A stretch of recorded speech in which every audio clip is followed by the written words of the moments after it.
मोरे भोले बाबा के नारी जानी समझ।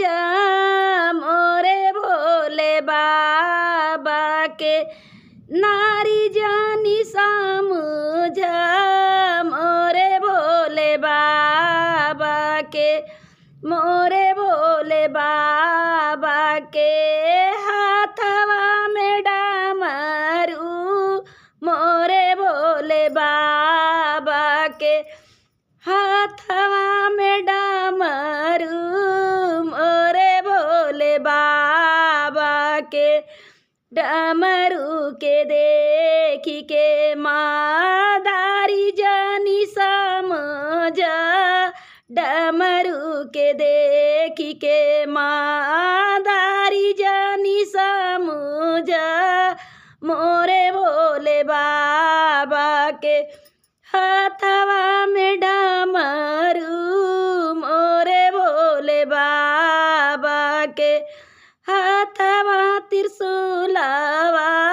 मोरे भोले बाबा के त्रिशूल के देखी के तू ज्ञानी जानी समझ।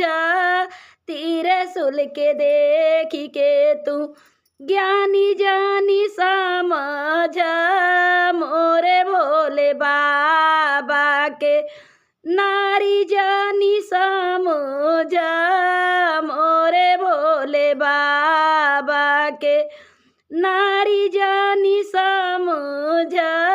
मोरे भोले बाबा के मोरे भोले बाबा के हाथवा में झोलिया। मोरे भोले बाबा के हाथवा में झोलिया। झोलिया के देखी के भिखारी जानी समझ। झोलिया के देखी के भिखारी जानी समझ। मोरे भोले बाबा के नारी जानी समझ।